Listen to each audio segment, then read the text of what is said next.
Hello family, welcome back to the channel. If you are new here, you're welcome.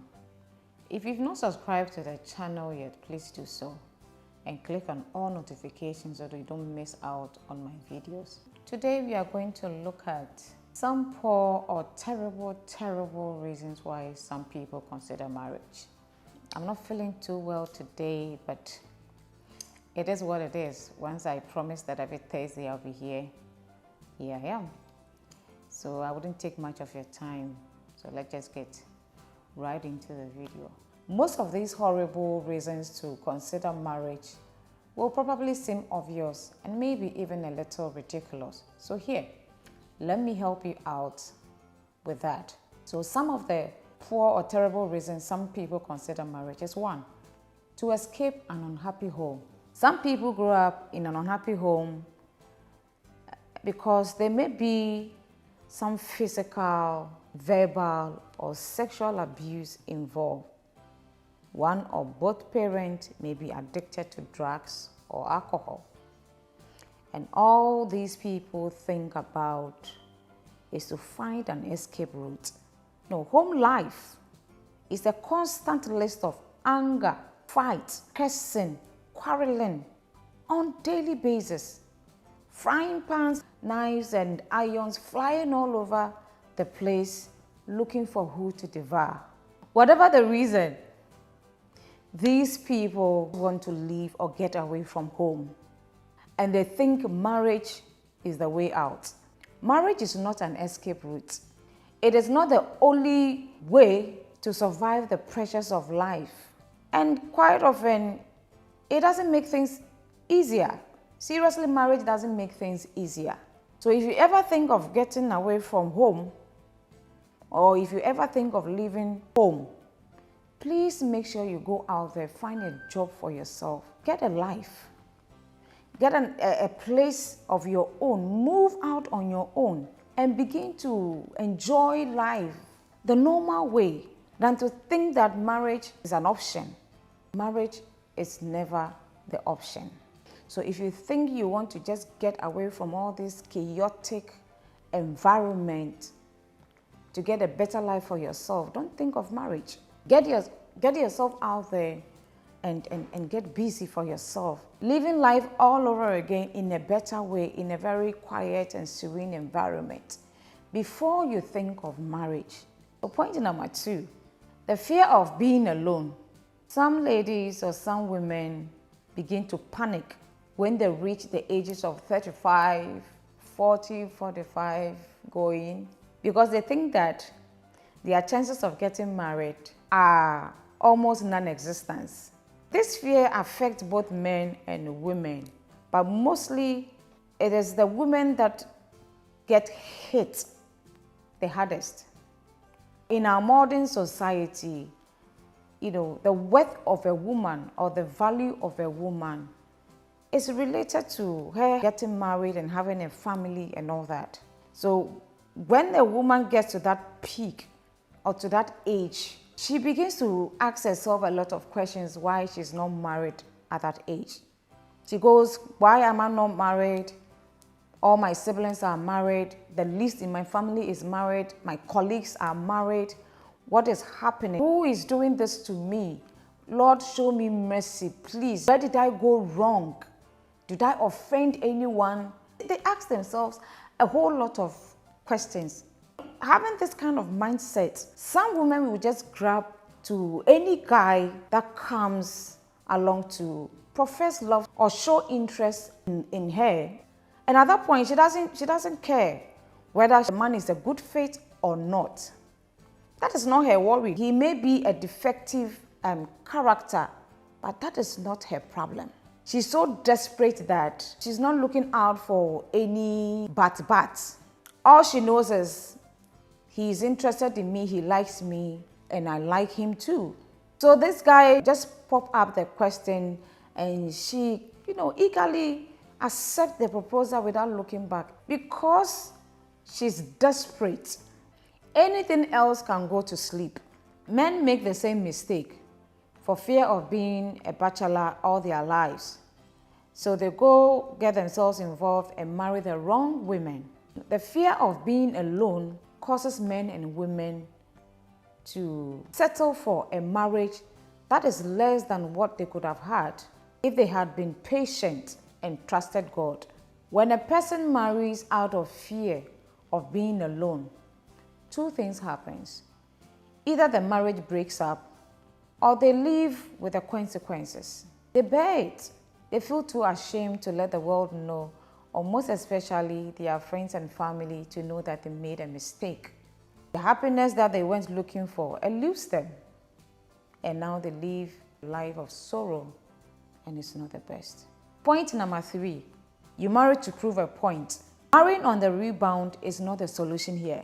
You just recently ended a romantic relationship and you are already involved with someone else without you being healed emotionally from the previous breakup. Such people grab the first guy that comes along who offers them sympathy or compassion. You don't have to get married to prove that you are okay, you are fine, or to let your ex-partner know that it was wrong for him to let you go. Don't use social media to let people see that you are happy with this new person. Don't use social media to be posting pictures back to back, showing to them or letting them know that you are happy with this new person. Arms all over each other, locked up in a kiss, will not solve the problem.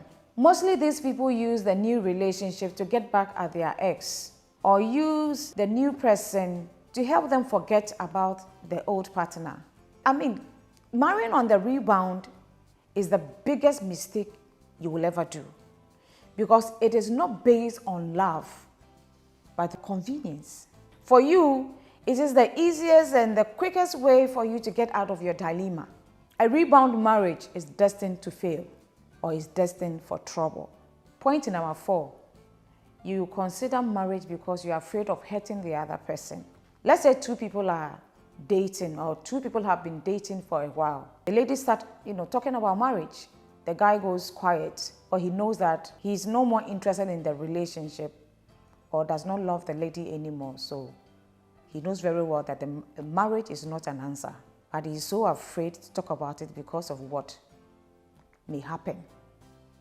It could be that the lady has said it once or twice or more, that if you leave me, I will kill myself, I will die, and you'll be responsible for it, and you will live with the regret and feel guilty for the rest of your life. This is an emotional blackmail. If you succeed in marrying this person, will there be other threats later on other matter? Some people who get jilted indeed kill themselves. It is rare, but it happens. So you must take these threats seriously. I don't know how this is going to play out. Living with a person who constantly threatens you emotionally and all that, it's even unattractive. They are no more attractive. So how are you going to live with such a person for the rest of your life? No marriage stands a chance if it's based on some fear or threat of one kind. Don't marry because you are afraid of hurting the other person.